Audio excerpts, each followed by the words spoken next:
ஓம் ஸ்ரீ குருப்யோ நமக. ஹரஹர சங்கர, ஜெய ஜெய சங்கர. தெய்வத்தின் குரல் முதல் பகுதி.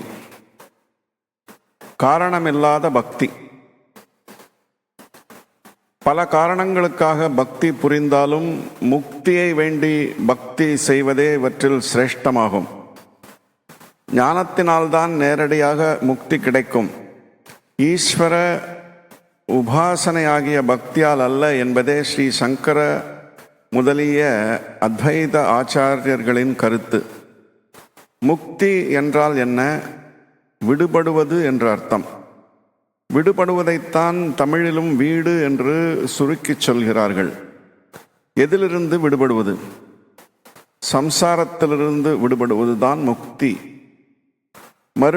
மறுபடி பிறந்து கொண்டும் செத்துக்கொண்டும் இல்லாமல் நித்தியமான சத்திய நிலையை அடைவதுதான் முக்தி. மனசு என்று ஒன்று இருப்பதால் தான் சம்சார பந்தம் தெரிகிறது. மனசு மறைந்தால்தான் பந்தத்திலிருந்து விடுதலை. ரூபம், குணம் இவை இருக்கிற வரையில் இவற்றை அனுபவிக்கிற மனசும் இருக்கத்தான் செய்யும்.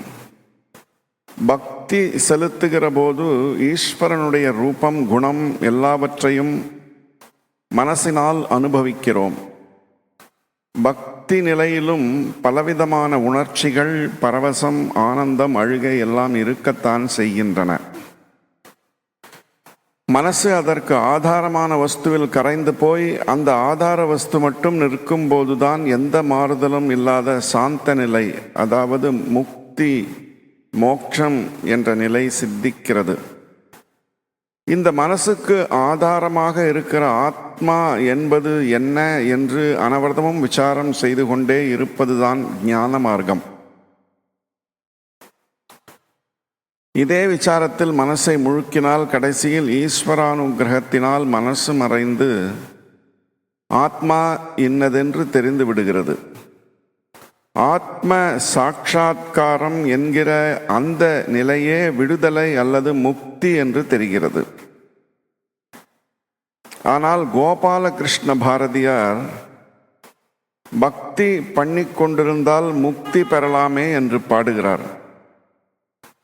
வைகுண்டத்துக்கு போவதுதான் முக்தி, கைலாசத்துக்கு போவதுதான் முக்தி என்பவர்களைப் போல் இவர் சொல்லவில்லை. அந்தந்த தேவதைகளிடம் பக்தி செலுத்தினால் அதற்கு உரிய லோகத்துக்கு, அதாவது வைகுண்டம், கைலாசம் போன்றவற்றிற்கு செல்லலாம். துவைதிகளும் விசிஷ்டாத்வைதிகளும் இதையே முக்தி என்பார்கள். ஆனால் இங்கேயும் ஈஸ்வரன் பக்தன் என்கிற பேதமும் அதை அனுபவிக்கிற மனசின் ஆட்டமும் இருக்கத்தான் செய்யும். எல்லாம் ஒன்றுபட்டு போகிற அத்வைத முக்தி இதற்கு மேலானது. கோபாலகிருஷ்ண பாரதியார் அத்வைத்தியாக இருந்தும் இப்படி பாடுகிறார். அவர் மட்டுமல்ல, ஞானத்தான் முக்திக்கு நேர் சாதனம் என்று சொன்ன அத்வைத பரமாச்சாரியரான சங்கரரே நிறைய பக்தி ஸ்தோத்திரம் செய்திருக்கிறார். க்ஷேத்ராடனமும் தீர்த்தாடனமும் செய்திருக்கிறார். ஷண்மத ஸ்தாபனம் என்று 6 வித மூர்த்திகளின் வழிபாட்டை நிலைநாட்டியிருக்கிறார். அவருடைய மடத்தில் வந்துள்ள நாங்களும் மணிக்கணக்காக மூர்த்தி பூஜை பண்ணுகிறோம். இது ஏன்? ஆத்மா எப்படி இருக்கும் என்று மனசுக்கு தெரியாது. மனசே ஆத்மாவிலிருந்துதான் முளைத்திருக்கிறது. எனவே இந்த மனசால் ஆத்மாவை எப்படி அளக்க முடியும்? மனசு மறைந்தால்தான் ஆத்மஸ்வரூபம் பளீரென்று பிரகாசிக்கிறது. ஆனால் மனசோ எப்பொழுதும் அலை பாய்ந்தபடியே இருக்கிறது. எனவே முதலில் பல திசைகளில் போகிற சிந்தனையை ஒருமுகப்படுத்த வேண்டும். இதற்கு தான் பக்தியை வழியாக வைத்திருக்கிறார்கள். உலக விஷயங்கள் மனசை நானா திசையிலும் சிதற அடிப்பவை. ஆனால் ஈஸ்வரனையே சிந்திக்க சிந்திக்க மனசு அவன் ஒருவனிடமே குவிந்து தைலதாரையாக, அதாவது எண்ணெய் பிசிறில்லாமல் கம்பியாய் ஒழுகுவது போல் அவனிடமே ஒருமுகப்படுகிறது. மனசு ஒருமுகப்படுகிற இந்த நிலை முற்ற மனசே மறைந்து போகத் தொடங்கும். இவ்விதமாக ஞானத்துக்கு பக்தியே துணை புரியும். இதனால்தான் ஸ்ரீ சங்கர பகவத் பாதர்கள் பக்தியை ஞானத்துக்கு படியாக வைத்தார்.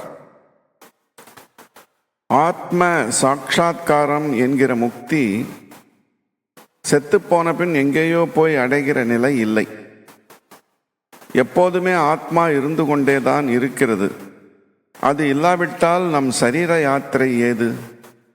ஆகையால் இந்த சரீரம் இருக்கிற போதே ஆத்மாவை அனுபவிப்பதான முக்தி நிலை சாத்தியம்தான். இம்மாதிரி முக்தி அடைந்த பின்னும் நம்முடன் உயிர் வாழ்கிற பிரம்ம ஞானியைத்தான் ஜீவன் முக்தன் என்கிறோம். இப்படிப்பட்ட பிரம்ம ஞானிகளும் சிலர் பக்தர்களாக இருந்திருக்கிறார்கள். அதாவது பிரம்மத்தின் ஏதோ ஒரு தேவதா ஸ்வரூபத்தில் எல்லையில்லாத அன்பை வைத்திருக்கிறார்கள். இவர்களுடைய பக்திதான் காரணமில்லாத பக்தி. பக்தி செய்வதால் இவர்கள் பெறக்கூடிய பயன் ஏதுமில்லை. ஏனெனில் வாழ்க்கை பயன்களில் எதற்கு மேலாக ஏதுமில்லையோ அந்த முக்தி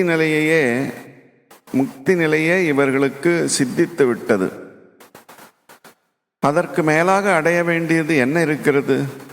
இருந்தாலும் ஈஸ்வரனாக தோன்றுகிற பிரம்மத்தின் லீலா சக்தியை இவர்கள் ரசித்து கொண்டு அற்புத லீலை செய்கிற அந்த ஈஸ்வரனை ஒரு இஷ்டமூர்த்தியாக கண்டு அதனிடம் காரணமே இல்லாத அளவுக்கு பிரயோஜனமே எதிர்பாராத ஒரு உத்தமமான நிலையில் அன்பை பொழிகிறார்கள். மோட்சம் வேண்டும் என்ற பிரயோஜனத்தை கூட ஜீவன் முக்தன் எதிர்பார்க்க வேண்டிய அவசியமே இல்லையே. இந்த பக்தியைத்தான் பிறவியிலிருந்தே பிரம்மனிஷ்டரான சுகர் ஹஹைதுகி பக்தி என்கிறார். ஹேது என்றால் காரணமே இல்லாத பக்தி. அஹைதுகி பக்தி இது முக்தி வந்ததற்கு பிந்தைய நிலையிலுள்ள பக்தி. இத்துடன் காரணமில்லாத பக்தி என்ற இந்த அத்தியாயம் நிறைவு பெறுகிறது. ஓம் சாந்தி சாந்தி சாந்தி.